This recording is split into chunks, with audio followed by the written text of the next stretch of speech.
the NEAO Grand Finals.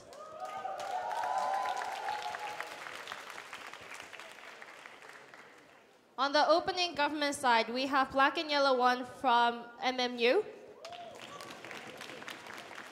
On the opening opposition, we have CAU 1.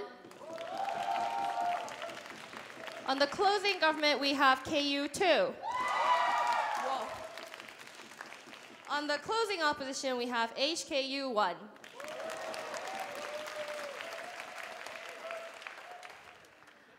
I, Tohiro, will be the chair of this round. As the panel, we have Luke, Jan, Valerie, Toshi, Keita, and Masako. So on the motion, this House believes that international law should recognize the right of each state to unilaterally undertake humanitarian intervention. We'd like to call this House to order and invite the Prime Minister to the podium.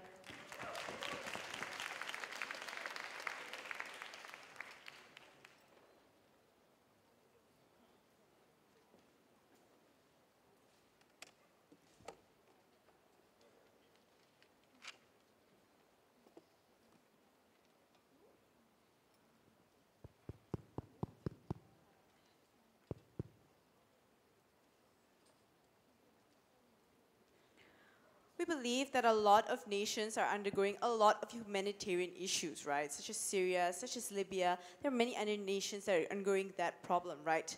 So what are we here to talk about? Because I'm going to talk to you about three things, right? What is the problem now when these nations have these humanitarian issues and other nations are not able to enter these nations to help these people out because of this political process and because this whole international law mechanism is mired with the political process, and why it delays these people, how it's hard for them to enter. And secondly, right, it would be dangerous because other nations can then hide behind this political process, right? Because what exactly is our stance here today? Because we believe that when it comes to humanitarian intervention, the only agenda should be the humanitarian one. It should be free of politics. It should be free of political support. It should be only for humanitarian efforts, right? So what exactly is the mechanism of international humanitarian law, right? If should any status quo is that should any nation wants to go in for humanitarian intervention, they would have to go through the UN Security Council, right? The UN Security Council will have to vote and see whether or not you can go through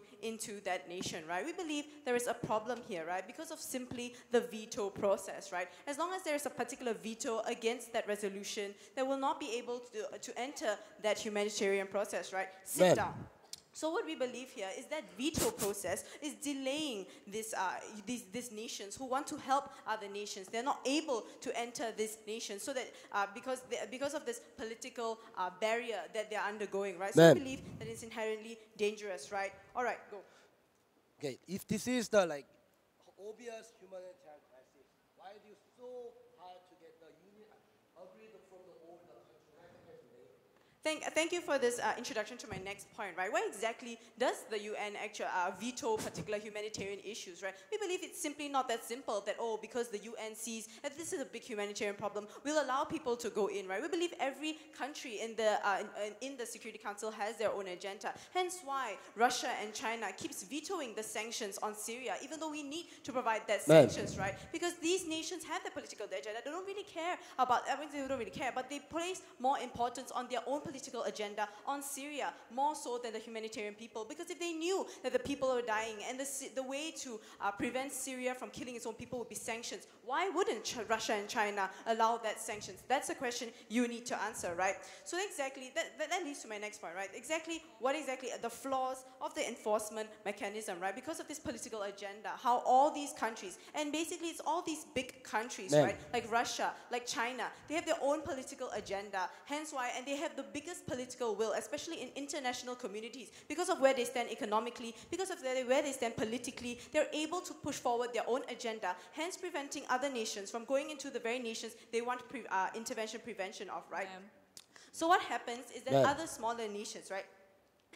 Other smaller nations will not be able to enter that nation, to intervene, to help out that nation, purely because they do not have the same economical power, they don't have the same political support as Russia and China do. They do not have the seat in the UN Security Council. So what happens is that they are forced to sit idly by, and they are not able to take any positive steps towards helping these people out in the nations, especially when other nations, these nations who do not want to do anything about it, and they do not have any other form of way to go against these political nations. That's why we had a problem with the veto process. That's why we're recognizing the right for them to unilaterally go into this human intervention because of that flaw. Go, opening. Okay, like I think this must be a military intervention because this is an economical intervention sanctions US is doing now to the Cuba. So this motion should be a military intervention. If it's about military intervention, the motion would dictate military intervention, right? But this motion clearly dictated humanitarian intervention, right? Sit down. No, you're done. But the point is, right, we agree that that the status quo might be, the status quo is a problem, right? Nations still unilaterally go into other nations, right, purely for their own agenda. But what is different here is that we allow those other nations, those who are not as strong as the US, right, who unilaterally went into Iraq. We believe that now these lesser nations are able to go into other nations to help those nations, right? But let's look at the harms of this political process, right? When it is so hard to actually pass through a particular humanitarian intervention, right? What happens is that all these nations actually take a very ambiguous stance, right? The same way Arab League agrees on the sanctions, but doesn't really they don't really put a political stance, right? This is how these other nations who could really make a difference actually hide behind this because of this political process. They tell you, oh, we're not going to support this anyway. We're not going to vote on this issue anyway because we're not on the UN Security Council. We're not going to make a difference. So why exactly are we going to vote? So what these nations do is that they hide behind this political ambiguity so that they don't have to do anything about these nations. So what exactly does this right recognize, right? Because what they tell you now is that, oh, sorry, we don't have the right to intervene into that nation, so we're not going to do so. So when you allow this right to these nations to actually enter these nations, sit down, what you do is that you force them to take a stance, right? You force them to take a position. And more importantly, you force them to do something about it. Because then you can tell the Arab League, you can't just sit idly by while Syria kills its own people, while Libya kills its own people. You have to take a stance because now the right is already there, right? You can't just simply go on and tell about people, the political process is just too long, it's just too ridiculous, so we're not going to do anything about it, right? Sit down.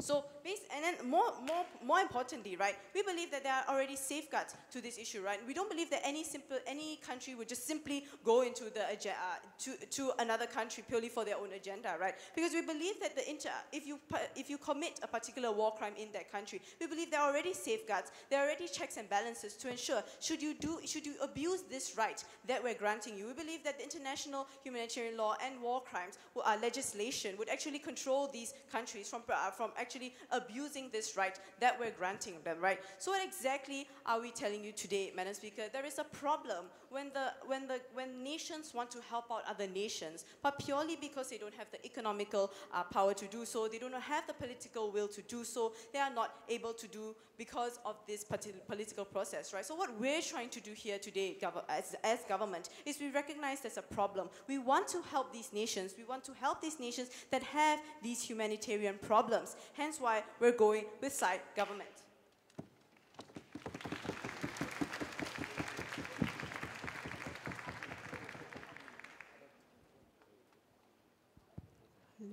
We thank the Prime Minister. Let's have the Leader of Opposition.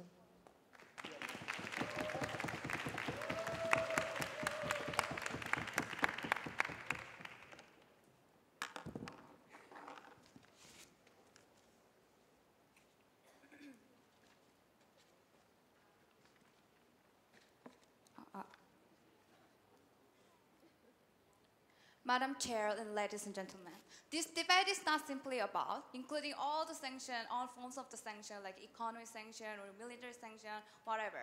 We think that if that is the case, Madam Chair, we are talking about the status quo. We don't see any of the clarification is happening in this round. First, I wanted to clarify what this debate is initially talking about. We think that economic sanction is not the main mean or the main solution they have to bring in this debate. Then, if the USA is doing the Cuba economic sanction and why the EU is not buying oil from Syria, we think that kind of things is already happening in the status quo. We think that is they're proving is not actually a very weak standard they're bringing. But secondly, even if that is true, we think that if you bring about the economic sanction, then you have to make it other countries do also the unilateral action. Like Iran, if the China or the Russia is supporting them and economic benefit, profit is continuously given them, their solution cannot be stand. We think that their recognition of the problem and the solution, there's a huge gap anyway. So this debate should be more about why the unilateral action, unilateral enforcement mechanism of the intervention should be the main issue on this debate. No.